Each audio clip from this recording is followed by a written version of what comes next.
ध्यान से सुनिएगा। सर बोले अगर मैं कंपनी लॉ के बारे में बात करूं तो सर एक बोले कानून बनाया गया है जिसको नाम क्या दिया गया है, बोले कंपनीज एक्ट, जो कि कब का है, बोले 2013 का।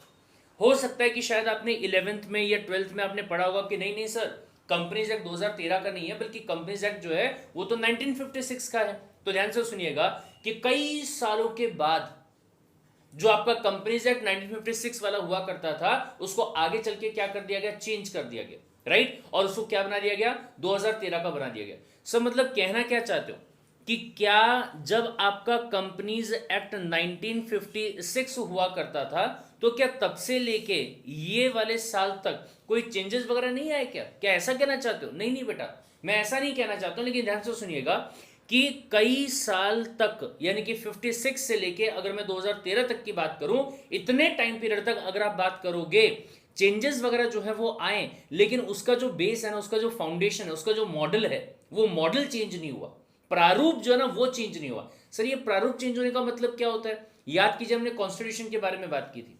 कॉन्स्टिट्यूशन में मैंने आपको क्या कहा था कि अगर आप कॉन्स्टिट्यूशन ऑफ इंडिया की बात करते हैं, कॉन्स्टिट्यूशन ऑफ इंडिया की अगर आप बात करते हैं तो कब का है, बोले 1950 का है। कब का है? 1950 का है, बोले भाई साहब। तो सर क्या बात करो, क्या 1950 से लेके आज तक कोई चेंज नहीं आया क्या? कैसी बातें कर रहे हो सर, कुल मिला के 105 बार 105th अमेंडमेंट्स जो हैं वो बोले ऑलरेडी आ चुके हैं। अगर आप संविधान के बारे में बात करोगे तो बोले हाँ सर एकदम सही बात है, लेकिन क्या उसका बेस चेंज हुआ है क्या? बिल्कुल भी नहीं। मतलब आज भी अगर आप संविधान की बात करते हैं तो उसमें कितने पार्ट्स हैं? बोले 22 पार्ट्स हैं। आर्टिकल्स कितने हैं? बोले सर 395 आर्टिकल्स हैं सर। Got the point. इसका मतलब क्या हुआ, जो उसका मॉडल था, जो उसका प्रारूप था, जो उसका बेस था, जो उसका फाउंडेशन था, वो वैसा ही है जैसा बोले 1950 में उसको बनाया गया था। जिस दिन आपके कॉन्स्टिट्यूशन ऑफ इंडिया में 395 की जगह 396 आर्टिकल बन गए, कम या ज्यादा, एज द केस में भी, ठीक है, तो ऐसे केस में क्या बोल सकते हैं कि आपका जो कॉन्स्टिट्यूशन ऑफ इंडिया होगा उसका प्रारूप क्या हो चुका है, चेंज हो चुका है। अगर बोले पार्ट्स के बारे में बात करूं, अगर पार्ट 23 या 21 भी हो जाते हैं तो भी आप ये कह देंगे कि अब बोले इस ईयर को यहां से हटा दिया जाए और जिस साल में वो चेंज को लाया जाएगा वो साल यहां पर डाल दिया जाए। अब आप में से काफी सारे लोग होंगे जो नए वाले बच्चे होंगे और वो अभी अभी ऐड हुए, उन्होंने कहा सर लेकिन हमने तो गूगल बाबा से पता किया है, गूगल बाबा का ये कहना है कि आप जो इंफॉर्मेशन यहां पे दे रहे हो ये गलत है।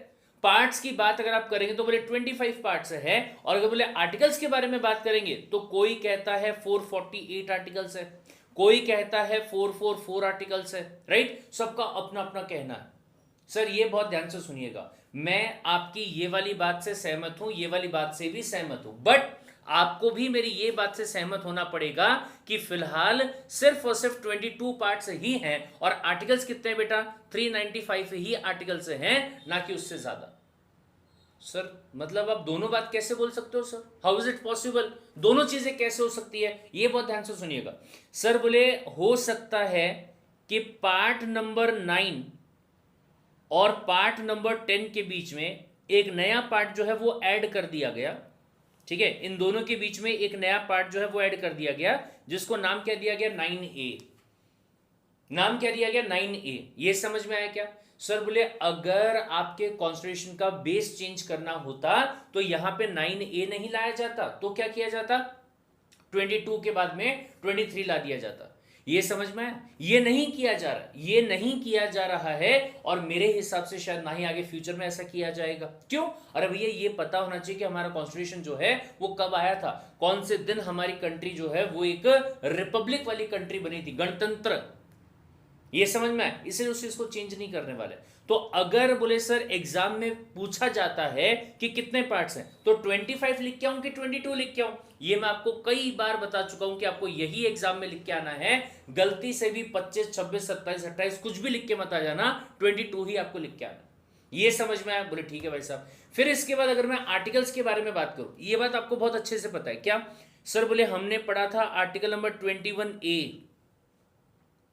एक नया आर्टिकल वहां पे ला दिया गया था एजुकेशन के बारे में। बोले हाँ सर, लेकिन ये आर्टिकल जो है वो बोले आर्टिकल 21 और आर्टिकल 22 के बीच में दिया। बोले हाँ सर, यानी कि काइंड ऑफ ये लगा लो कि इसी का ही एक टाइप ऑफ पार्ट हो गया। बोले हाँ सर, तो आज भी अगर आप बात करोगे तो आखिरी आर्टिकल का नंबर क्या है? 395। जब आपका ये कॉन्स्टिट्यूशन बनाया गया था तब भी नंबर क्या था? 395। तो कोई चेंज हुआ है क्या? सर हुआ है, पर कोई चेंज नहीं हुआ है। ये समझ में आया? तो जब तक के वो फाउंडेशन में चेंज नहीं हो जाता, जब तक कि वो बेसिक स्ट्रक्चर में चेंज नहीं हो जाता, तब तक कि आप ये नहीं कह सकते कि ईयर जो है वो चेंज कर दिया जाए। ये समझ में आया? अगर मैं इवन कंपनीज एक्ट 2013 के बारे में बात करूं तो 2013 से लेके अगर आप आज तक के बारे में बात करो, टिल नाउ, ठीक है, तो ऐसा हो चुका है कि बहुत सारे अमेंडमेंट्स जो हैं वो ऑलरेडी आ चुके हैं भाई साहब, बहुत आ चुके हैं। लेकिन क्या ईयर चेंज हो जाएगा क्या? नहीं सर, ईयर जो है वो आज भी क्या रहने वाला है? कंपनीज एक्ट 2013 ही यहां पे रहने वाला है। ये समझ में आया क्या? बोले ठीक है सर।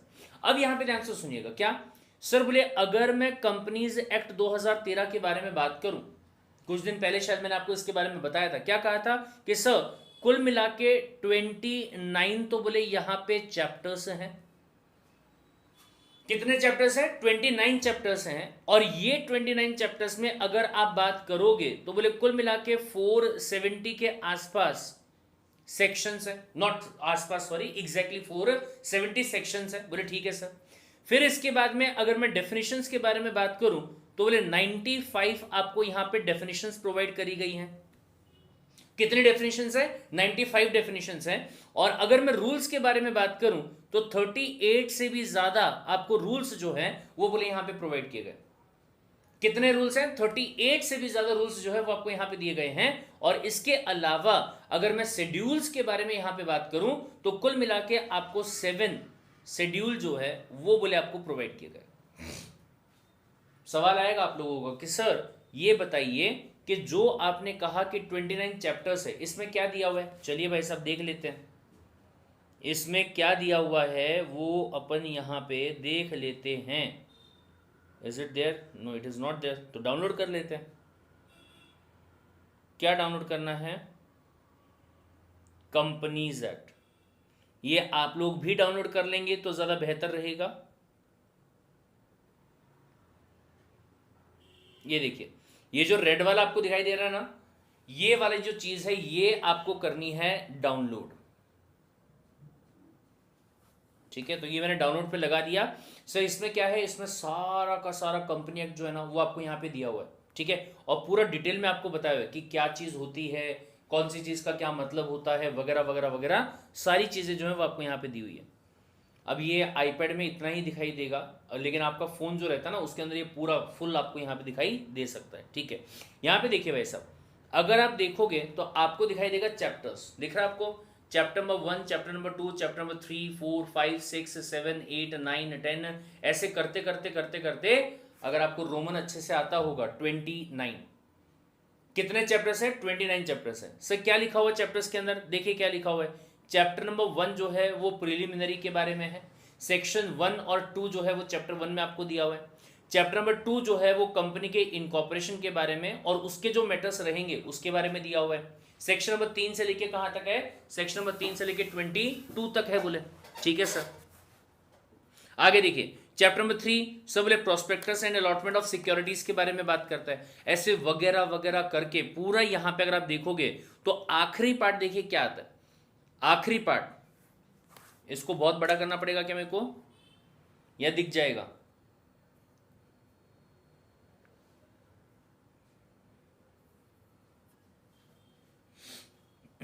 हाँ जी, तो आखिरी पार्ट अगर आप देखोगे क्या रहा वहां पे, 447 से लेके 470 तक।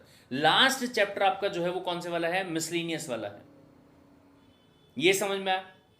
चलिए, ऑलरेडी डाउनलोड कर लिया है, बहुत ही बढ़िया बेटा। जिन लोगों ने नहीं किया होगा आप लोग डाउनलोड कर लीजिए, क्योंकि ये जो है वो आपको बहुत ज़्यादा काम आने वाला है।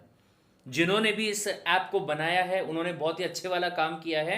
ये ऐप बनाकर मतलब बहुत ज़्यादा मदद जो है वो इस चीज़ से अपने को मिलती है, राइट?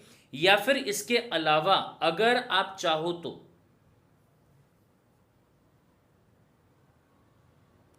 ये भी ध्यान दीजिएगा भाई साहब, सॉरी,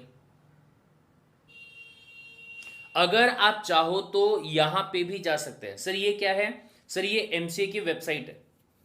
सर ये पूरे पढ़ने हैं क्या? नहीं बेटा, एग्जीक्यूटिव में पढ़ने अपने को पूरे, यहां फिलहाल नहीं पढ़ने अपने को पूरे। आयुष बेटा देखो आपने क्या लिखा है वहां पे, बहुत गलत लिखा है आपने। 477 से लेके 470 तक। हाँ जी, ये देखिएगा, आप अगर चाहें तो बकायदा वेबसाइट है गवर्नमेंट की जिसको नाम दिया जाता है mca.gov.in। आपको दिख रहा होगा एकदम ऊपर में, सबसे ऊपर में लिखा हुआ है mca.gov.in, राइट। इसमें देखिए आपको ना ये टैब दिया हुआ है एक्ट्स एंड रूल्स वाला, आप इस पर क्लिक करेंगे। जैसे आप इस पर क्लिक करेंगे आपको यहां पे दिखाई देगा ई बुक दिया हुआ है, ई बुक आपको दिया हुआ है, कंपनीज एक्ट आपको दिया हुआ है, एलएलपी एक्ट जो है वो भी आपको दिया हुआ है। मैं एक काम करता हूं, मैं ना ई बुक पे क्लिक करता हूं। जैसे ही मैंने ई बुक पे क्लिक किया, वहां पे देखिए सारी चीजें आपको वहां पे दिखाई दे रही होगी। क्या दिया हुआ है सर? बोले एक्ट्स आपको बताओ कौन से चाहिए, रूल्स के बारे में जानना है क्या, फॉर्म्स के बारे में जानना है क्या, नोटिफिकेशंस, गवर्नमेंट जो टाइम टू टाइम अलग अलग नोटिफिकेशन लेके आती रहती है उसके बारे में आपको जानना है क्या, कोई सर्कुलर के बारे में आपको जानना है क्या, और या फिर अकाउंटिंग स्टैंडर्ड जो है उसके बारे में आपको जानना है क्या। ठीक है, अब जैसे मान लीजिए मैंने क्लिक किया एक्ट्स के ऊपर, तो ये देखिए भाई साहब, भगवान, इतने सारे एक्ट्स के बारे में आपको यहां पे दिया हुआ है। कौन सा चाहिए बताओ? बोले आप। मैंने कहा सर मुझे तो कंपनीज एक्ट 2013 के बारे में जानना है। तो ये देखिए, जैसे आप यहां पे देखोगे आपको यहां पे कंपनीज एक्ट 2013 का वर्जन जो है वो यहां पे मिल जाएगा, और आप इसको क्या कर सकते हैं, डाउनलोड कर सकते हैं। जैसे यहां पे टेबल आपको बता दिया, पहले वाला शॉर्ट टाइटल, यहां पे ये देखिए भाई साहब, पूरी की पूरी कहानी जो है वो आपको यहां पे दे दी। ठीक है, ये आपको कहां पे मिल जाएगा? एमसीए की सीधा वेबसाइट पे ही आपको ये मिल जाएगा। यहां से भी आप इस चीज को क्या कर सकते हो, देख सकते हो। ये समझ में आया भाई साहब? बोले ठीक है। अच्छा हाँ, ये बात भी ध्यान रखिएगा कि mca.gov.in ये जो वेबसाइट आपकी है ये आपके लिए बहुत ज्यादा इंपॉर्टेंट है। द रीजन बीइंग कि जितना भी काम हमको करना होता है कंपनी को लेके और या फिर एलएलपी को लेके, लिमिटेड लायबिलिटी पार्टनरशिप को लेके, वो सारा काम आपका यहीं पे होगा। ये समझ में आया? बोले ठीक है सर। तो चलिए ये ध्यान से सुनिएगा सर। बोले कंपनीज एक्ट 2013, अगर मैं इसके हिसाब से बोले बात करूं तो कुल मिला के 3 बोले आपकी बॉडीज रहती है। कितनी बॉडीज होती हैं? सब बोले 3 बॉडीज होती है। सर कौन सी? अरे जो कॉन्स्टिट्यूशन में अपन ने पढ़ा था बस वही वाली सेम। सबसे पहले एक रहेगी जिसको आप नाम क्या दोगे? Legislative body. कौन से वाली बॉडी बेटा? बोले लेजिस्लेटिव वाली बॉडी, मतलब जो कानून बनाने का काम करती है उसे कहा जाता है। ठीक है। दूसरा बोले एडमिनिस्ट्रेटिव बॉडी।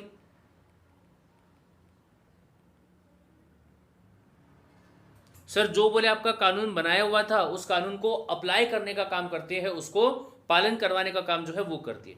और फिर उसके बाद में आता है आपका क्वासी जुडिशियल बॉडी। सर बोले जुडिशियल बॉडी जो है उसके बारे में तो सुना हुआ है, ये क्वासी जुडिशियल बॉडी का मतलब क्या होता है sir? What do you mean by the quasi judicial body? तो करते हैं इसके बारे में बात, लेकिन पहले यहां पे ध्यान से सुनिएगा सर। जब आप लेजिस्लेटिव बॉडी के बारे में बात करते हो, जिसको आपने हिंदी में क्या बोला? कानून बनाने वाली बॉडी, राइट। एक ही है सर। सेंट्रल लेवल पे अगर आपको कानून बनाना होगा, अगर मैं कंपनीज एक्ट 2013 के बारे में बात करूं, सेंट्रल वाला लॉ है सर। तो ऐसे केस में आपकी बॉडी कौन सी रहेगी? एक ही रहने वाली है, that is to be called as what? Parliament. Parliament में आपको अच्छे से पता है कौन कौन आता है। सब बोले राज्यसभा आएगा, लोकसभा आएगा, और जो आपका प्रेसिडेंट है वो भी आएगा। बोले हाँ एकदम सही बात है। ठीक है। दूसरा ये बहुत ध्यान से सुनिएगा, बोले अगर मैं कंपनीज एक्ट 2013 के हिसाब से एडमिनिस्ट्रेटिव बॉडी के बारे में बात करूं, जो क्या करती है? जो कानून का पालन करवाने का काम करती है, ये समझा? उसे क्या कहा जाएगा? Administrative body. और यहां पे ये ध्यान से सुनिएगा कि अगर आप कंपनीज एक्ट 2013 के हिसाब से बात करेंगे तो आपका बोले यहां पे मिनिस्ट्री है, मिनिस्ट्री ऑफ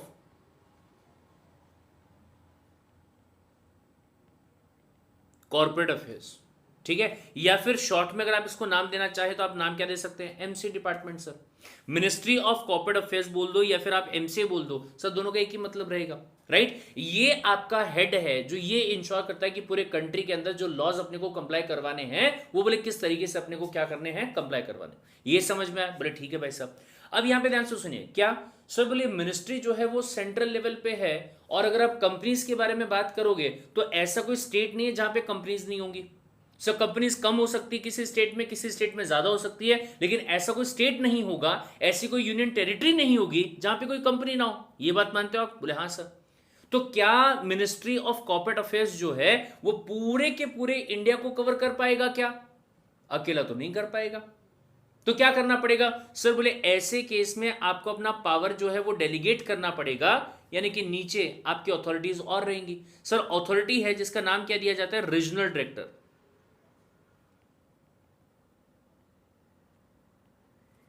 कौन से डायरेक्टर्स? रीजनल वाले डायरेक्टर। सर ये कौन होते हैं? अरे बोले सर अलग अलग एरिया में आपके डायरेक्टर्स जो है वो अपॉइंट किए जाएंगे। जैसे अगर मैं यहां पे आरडी के बारे में बात करूं, ये बहुत ध्यान से सुनिएगा भाई साहब, अगर मैं रीजनल डायरेक्टर्स के बारे में बात करूं तो बोले 1 2 3 4 5 6, सॉरी पहले इसको अपन नीचे खींच लेते हैं,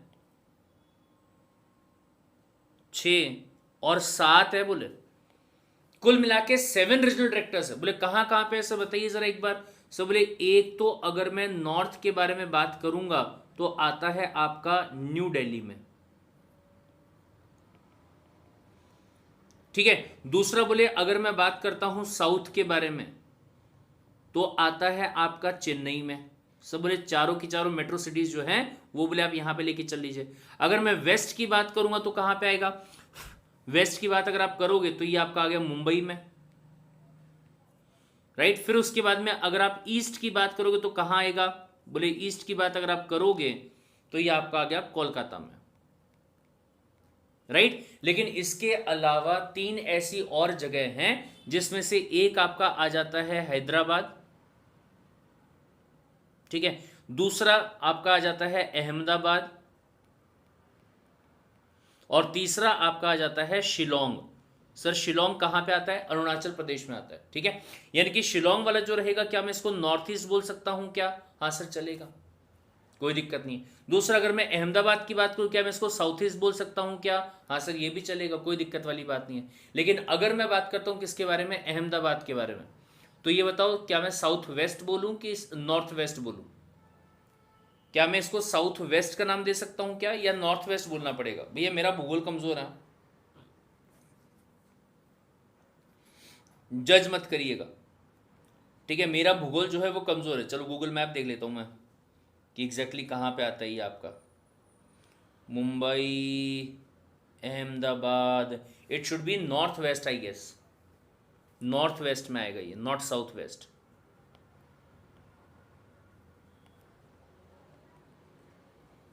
राइट। चलिए नॉर्थ वेस्ट, राइट। चलिए सर, तो ये हो गए आपके क्या 7 रीजनल डायरेक्टर्स। लेकिन सर ये तो बोले पूरे रीजन की बात आ गई, लेकिन स्टेट्स की बात अगर आप करोगे और यूटी की बात करो तो वहां पे भी तो अपने को कोई चाहिए ना? बोले हाँ। तो ध्यान से सुनिएगा, बोले जो आपका रीजनल डायरेक्टर होता है ना, उसके नीचे जो बंदा आपका होगा उसको नाम दिया जाता है registrar of companies.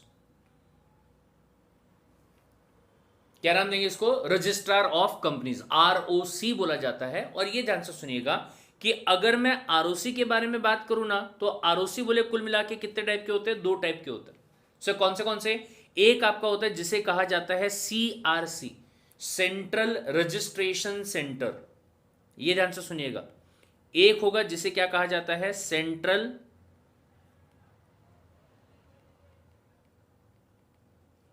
Registration centre, और दूसरा बोले अदर आरओसीज। सब बोले क्या फर्क है दोनों के अंदर? ये ध्यान से सुनिएगा। बोले अगर आपको आपकी जो कंपनी है उसके लिए नाम अवेलेबल करवाना है, क्या चाहिए आपको? नाम जो है वो रजिस्टर करवाना है, या नाम जो है वो अवेलेबल करवाना है, ठीक है। To get the approval of name of company,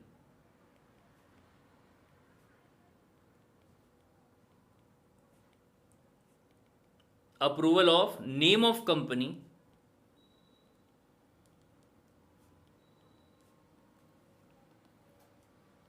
no matter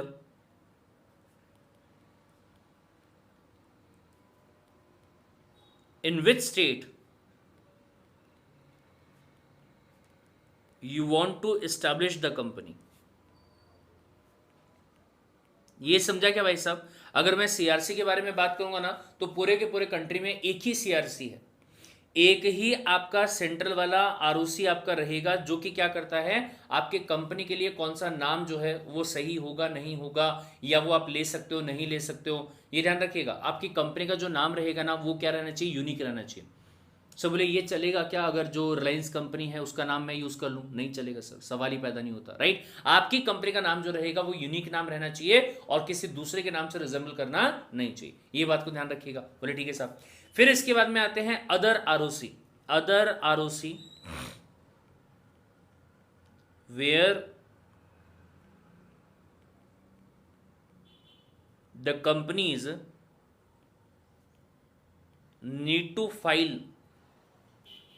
need to file their documents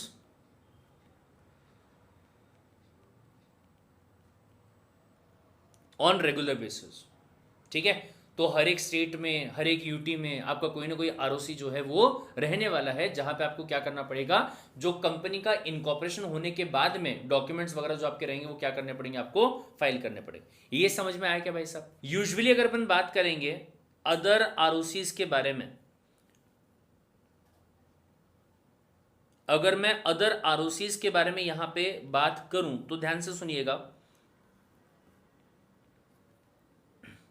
सब बोले इन एमएच मतलब महाराष्ट्र एंड इन तमिलनाडु, अगर मैं ये दो जगह पे बात करूं तो there are two ROCs.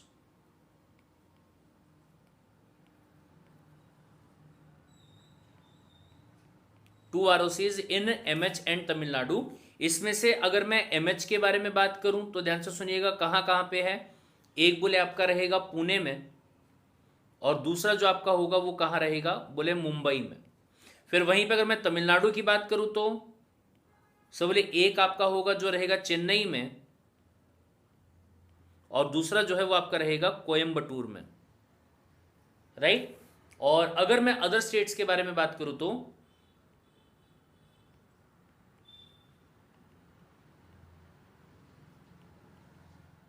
Each state और यूटी, ठीक है। इसमें लेकिन ये भी ध्यान रखिएगा कि कई बार ऐसा भी हो सकता है कि किसी दो यूटी को या किसी एक स्टेट और एक यूटी को रिप्रेजेंट करने के लिए एक ही आरओसी को क्या किया गया होगा, अपॉइंट किया गया होगा। वो एग्जाम में नहीं पूछा जाता है, बट हाँ ये चीज के ऊपर सवाल आ सकता है कि कौन से दो ऐसे स्टेट है जहां पे एक नहीं बल्कि दो दो आरओसीज हैं। या फिर ये भी सवाल आ सकता है कि महाराष्ट्र में ये बताइए कि कहां कहां पे आपके आरओसीज हैं, या फिर ऑप्शन दे दिया जाएगा एक आपको कि एक आरओसी मुंबई में है, तो ये बताओ दूसरा कहां पे। ये समझ में आया भाई साहब? लेट्स मूव अहेड, बात करते हैं अगले पॉइंट के बारे में।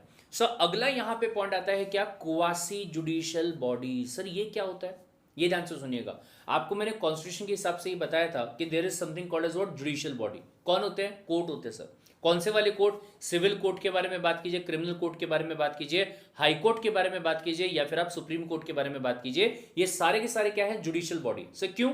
क्योंकि संविधान के हिसाब से इनको जुडिशियल वाला पावर जो है वो बोले दिया गया। लेकिन ये ध्यान से सुनिएगा कि सर कुछ ऐसी भी बॉडीज बोले आपके सोसाइटी में रहेंगी जिनके पास में जो पावर आपका दिया हुआ रहेगा वो सिर्फ एक स्पेसिफिक एक्ट के हिसाब से ही दिया हुआ रहेगा, राइट। फॉर एग्जाम्पल एक बॉडी है जिसको नाम दिया जाता है NCLT। अगर मैं फुल फॉर्म की बात करूंगा तो क्या रहेगा, नेशनल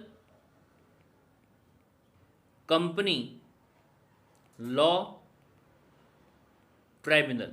शॉर्ट में क्या कहेंगे, शॉर्ट में नाम दिया जाएगा NCLT, national company law tribunal. अब कल को मान लीजिए फॉर एग्जांपल कि कंपनी 1 वर्सेस कंपनी 2, अगर ये दो कंपनी में कोई भी डिस्प्यूट अगर क्रिएट हो जाता है तो इन दोनों का केस किसके पास में जाएगा, NCLT के पास। या फिर कल को जाके मान लीजिए कि कंपनी 1 के ऊपर एलिगेशन लगा, किसने लगाया एलिगेशन, ROC ने लगाया, और क्या कहा कि आपने फाइलिंग नहीं किया बोले प्रॉपर तरीके से। क्या बात कर रहे हो सर, क्या गवर्नमेंट जो है वो कंपनी पे केस कर सकता है? यस, गवर्नमेंट मतलब ROC। क्या कंपनी जो है वो ROC पे भी केस कर सकती है? यस, कई ऐसे मैटर आगे चल के अपन देखेंगे जिसमें आपको ये पता चलेगा कि कंपनी जो उसने क्या कर दिया, गवर्नमेंट पे ही केस कर डाला, राइट। तो अगर इन दोनों के बीच का मैटर होगा वो भी कहां पे जाएगा, एनसीएलटी के पास। या फिर हो सकता है कि कोई कंपनी थी, उसने क्या किया, किसी मेंबर के ऊपर केस कर दिया और या फिर किसी डायरेक्टर के ऊपर केस कर दिया और वाइस वर्सा। मतलब इसका अपोजिट, किसी मेंबर ने कंपनी पे केस कर दिया क्या, कि सर कंपनी जो है कई साल से डिविडेंड पे नहीं कर रही है, ऑल्दो प्रॉफिट पे प्रॉफिट कमाई जा रही है, या कंपनी में लॉस हो रहा है लेकिन हमको पूरा अकाउंट जो है प्रॉपर्ली बताया नहीं जा रहा, वो केस भी कहां पे जाएंगे, एनसीएलटी के पास में। लेकिन एक बात बताओ सर, अगर किसी इंसान ने कोई क्राइम कर दिया और किसी दूसरे इंसान पे केस करने की बात कर रहा होगा, तो क्या ये वाला केस एनसीएलटी के पास में जा सकता है क्या, आंसर इज नो सर। और अगर नहीं जा सकता है तो मुझे ये बताओ, क्या मैं एनसीएलटी को जुडिशियल बॉडी बोल दूं क्या, बोले नहीं साहब। अगर कंपनीज एक्ट 2013 से जुड़ा हुआ कोई भी मैटर होता है, स्पेसिफिकली अगर उससे जुड़ा हुआ कोई मैटर रहता है, तो वही बोले आप एनसीएलटी के पास में लेके जा सकते हो। और इसीलिए एनसीएलटी को क्या कहा जाता है, क्वासी जुडिशियल बॉडी। बोले सर एनसीएलटी को जुडिशियल बॉडी तो नहीं है, लेकिन उससे कम भी मान के मत चलो। अगर बोले मैं कंपनीज एक्ट 2013 के हिसाब से बात करूं ना, तो ये मान लो कि वो है जुडिशियल बॉडी। सब बोले इनकम टैक्स के हिसाब से ना ना ना ना ना, इनकम टैक्स के हिसाब से वो जुडिशियल बॉडी नहीं है। बोले ये समझ में आया सर। बोले कॉन्स्टिट्यूशन के हिसाब से, अरे कैसी बात कर रहे हो सर, सवाल ही पैदा नहीं होता। कॉन्स्टिट्यूशन के हिसाब से भी आप क्या नहीं कर सकते, एनसीएलटी को जुडिशियल बॉडी का नाम जो है वो आप नहीं दे सकते हो। ये समझ में आया क्या। तो जुडिशियल बॉडी का मतलब आपके दिमाग में क्लियर हो जाना चाहिए कि भाई साहब किसी स्पेशल एक्ट के हिसाब से उसी एक्ट के मैटर्स को डील करने के लिए जिसके पास में अथॉरिटी होती है, उसे नाम दिया जाता है क्वासी जुडिशियल बॉडी। ये समझ में। बोले ठीक है साहब, लेकिन एक बात बताइए, क्या सर बोले अगर एनसीएलटी ने ऑर्डर पास किया लेकिन आपको वो ऑर्डर पसंद नहीं आया, मतलब आपके हिसाब से एनसीएलटी ने सारी चीजें जो प्रॉपर्ली चेक नहीं करी और आपको उसके अगेंस्ट में क्या करना है, अपील करना है, तो कहां कर सकते हैं, तो ये ध्यान से सुनिएगा। इसके लिए अपील जो आपका जाएगा वो जाएगा national company law. Colour change कर देता हूं ताकि आपको ध्यान रहे। एपीलेट ट्राइब्यूनल, कौन सा ट्राइब्यूनल, एपीलेट, जहां पे अपील किया जा सकता है against the order of NCLT, उसे क्या कहेंगे, एपीलेट ट्राइब्यूनल। सर अगर एग्जैक्टली आप यहां पे देखोगे तो फर्क क्या चीज का है, एनसीएल, बीच में बस एक लेटर आपका आ रहा है, दैट इज व्हाट, ए और T. National company law appellate tribunal, ये समझ में आया सब। उसके पास में आप क्या करोगे, जाके अपील जो है वो आप करने वाले। और फिर उसके बाद में अगर मान लीजिए आपका जो एनसीएल 80 का ऑर्डर पास किया गया होगा वो भी आपको पसंद नहीं आता है, तो ऐसे केस में फिर आप क्या करेंगे, सीधा चले जाइए सुप्रीम कोर्ट के पास।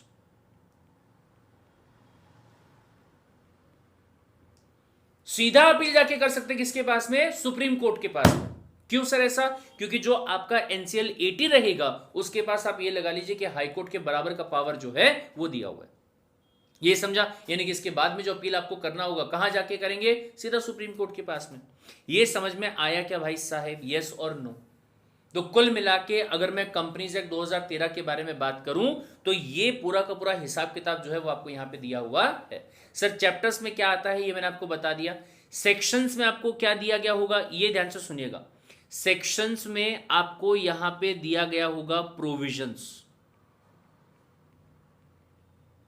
सब प्रोविजंस मतलब बात लिखी गई होगी, बताया गया होगा कि देखो अगर तुम्हारी कंपनी एक प्राइवेट कंपनी है तो तुम्हारी कंपनी में कम से कम 2 डायरेक्टर्स होने चाहिए, कम से कम 2 मेंबर्स होने चाहिए, लेकिन मेंबर्स मैक्सिमम की बात अगर आप करोगे तो 200 के ऊपर नहीं होने चाहिए। अगर तुम्हारी कंपनी एक प्राइवेट कंपनी है तो नाम जब आप यूज करोगे ना कंपनी का, तो तुम्हारे नाम के पीछे में प्राइवेट लिमिटेड वर्ड जो है वो लिखा हुआ रहना चाहिए। फिर इसके बाद में बोले देखो तुमको साल में ना 4 बोर्ड मीटिंग जो है वो भी करनी पड़ेगी और तुम्हारे मेंबर्स की मीटिंग जो है वो साल में एक बार होनी चाहिए, जो कि इतने टाइम के पहले होनी चाहिए, वगैरह वगैरह वगैरह, राइट। जहां पे लॉ के प्रोविजंस आपको लिखे हुए रहेंगे उसे आप सिंपली सेक्शन का नाम जो है वो दे सकते हो। ये समझ में आया, ठीक है साहब। लेकिन फिर इसके बाद में अगर मैं डेफिनेशंस की बात करूं तो सर डिफाइन किया गया, बताया गया है कि कंपनी का मतलब क्या होता है, बॉडी कॉर्पोरेट का मतलब क्या होता है, मेंबर किसे माना जाएगा, डायरेक्टर किसे माना जाएगा, बोर्ड ऑफ डायरेक्टर्स का मतलब क्या होता है, वगैरह वगैरह वगैरह वगैरह वगैरह वगैरह 95 डेफिनेशन जो है वो आपको ऐसे दी हुई। फिर इसके बाद में रूल्स, सर बोले जितने आपको यहाँ पे चैप्टर्स दिए हुए हैं 29 चैप्टर्स हैं, हर चैप्टर को कवर करने के लिए अलग से आपको क्या दिया हुआ है, रूल दिया हुआ है। तो सर रूल तो 29 होने चाहिए, नहीं, कई बार ऐसा भी आपको मिलेगा कि एक ही चैप्टर के अंदर एक से ज्यादा रूल्स जो है वो एप्लीकेबल, और कई बार आपको ऐसा भी मिलेगा कि एक ही रूल जो है वो हर चैप्टर पे एप्लीकेबल है, राइट। एग्जांपल यहां पे ध्यान से सुनिएगा, जैसे मान लीजिए यहीं पे अगर मैं इसमें नीचे जाके देखता हूं तो ये देखिए ये रहे रूल्स, ठीक है, इसको मैं बड़ा नहीं कर पाऊंगा, सिर्फ यहां से मैं जूम कर सकता हूं। अगर आप देखोगे चैप्टर नंबर 1 पे जो रूल एप्लीकेबल होते हैं उनका नाम क्या है, companies specification of the definition details rules 2014, right. लेकिन वहीं पे अगर मैं चैप्टर 2 के बारे में बात करूं तो आपको देखिए दो रूल वहां पे दिए हुए हैं। चैप्टर नंबर 2 में दो रूल एप्लीकेबल होंगे, पहला इनकॉर्पोरेशन वाला रूल और दूसरा companies restriction on the number of layers rule 2017। फिर चैप्टर 3 के सर चैप्टर 3 में भी दो रूल्स आपको दिए हुए हैं। फिर चैप्टर 4 में सर वहां पे भी दो रूल आपको दिए हुए हैं। फिर चैप्टर 5 में, 6 में, 7 में, 8 में, देखिए 8 में फिर से आपको 1 2 3 तीन रूल आपको दिए हुए हैं। अगर आप 8 में भी वहां पे देखोगे तो तीन रूल, सॉरी 7 में आपको दो रूल दिए हुए हैं और 8 में भी आपको दो रूल दिए हुए हैं, ठीक है। फिर 9 में देखोगे तो 9 में तो अरे बाप रे बाप, 9 में अकाउंट्स का, सीएसआर का, फिर एक और फिर उसके बाद में एक और, फिर उसके बाद में एक और, बाप रे बाप। यानी कि चैप्टर नंबर 9 में अगर आप देखोगे तो 5 रूल्स आपको दिए हुए हैं जो सिर्फ चैप्टर 9 पे एप्लीकेबल हैं। फिर 10वें पे दो रूल है, 11वें पे दो रूल हैं, 12वां 13वां सिंगल है, फिर सिंगल सिंगल सिंगल। फिर अगर 21 की बात करोगे 21 पे भी आपको दो रूल दिए हुए हैं। ये समझ में आया? तो ऐसे करके आपको रूल्स जो हैं वो प्रोवाइड किए गए, ठीक है साहब। फिर इसके बाद देखिए शेड्यूल आपको दिया हुआ है। शेड्यूल में क्या दिया गया है, फॉर्मेट दिया गया है सर। बोले कंपनी का डॉक्यूमेंट होता है जिसको नाम दिया जाता है मेमोरेंडम ऑफ एसोसिएशन। कंपनी का डॉक्यूमेंट होता है जिसको नाम दिया जाता है आर्टिकल ऑफ एसोसिएशन, राइट। तो सर उनके फॉर्मेट कैसे रहेंगे, वो पूरा आपको यहां पे दिया हुआ है। ये देखिए आप, पूरा फॉर्मेट दिया हुआ है कि कौन सी बातें वहां पे लिखी हुई रहनी चाहिए, क्या क्या चीजें वहां पे रहेंगी, ये पूरा आपको यहां पे दिया हुआ है, ठीक है। शेड्यूल नंबर 2 सर बोले जब आप कंपनी के अकाउंट्स की बात करते हैं, कंपनी के क्या बोलेंगे एसेट्स के बारे में बात करते हैं, उस पर डेप्रिसिएशन लगता है। सर डेप्रिसिएशन कौन से एसेट्स पे कितने परसेंट के हिसाब से लगना चाहिए, क्या क्या चीजें होनी चाहिए, वो सारा आपको यहां पे दिया हुआ मिलेगा। फिर उसके बाद में सर बैलेंस शीट का और प्रॉफिट एंड लॉस का फॉर्मेट कैसा होना चाहिए। उप्स, ये इसमें नहीं आ रहा है, शायद बड़ा है इसलिए नहीं आ रहा होगा, ठीक है जो भी है। फिर नेक्स्ट सब बोले इंडिपेंडेंट डायरेक्टर्स, ये सब क्या होते हैं अपन करेंगे आगे चल के बात। लेकिन कुल मिला के 7 शेड्यूल जो है वो आपको दिए गए हैं, जिसमें या तो आपको फॉर्मेट दिया हुआ रहेगा या तो आपको कोड ऑफ कंडक्ट दिया हुआ रहेगा, ऐसी चीजें जो है वो आपको मिलने वाली है। दैट्स इट भाई साहब, ये ध्यान में रखिएगा, ठीक है। अगर मैं शेड्यूल के बारे में बात करूं, शेड्यूल में आपको क्या मिलेगा, या तो बोले मिलेंगे फॉर्मेट्स,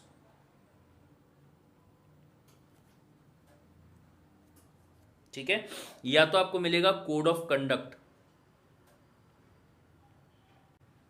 ठीक है, और अदर स्पेसिफिकेशंस।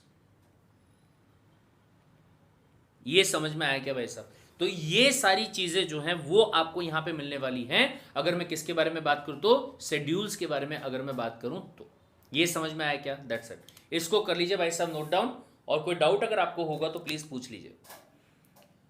सबसे पहले ये ऊपर वाला जो पार्ट है इसका फोटो आप ले लीजिए।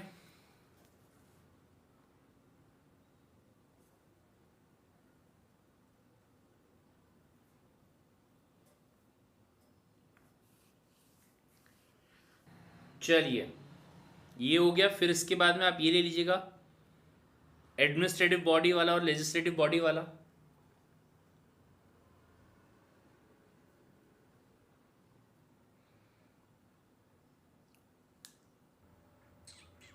डन। फिर इसके बाद में ये नीचे वाला जो पार्ट है ये वाला भी ले लीजिएगा फोटो इसका।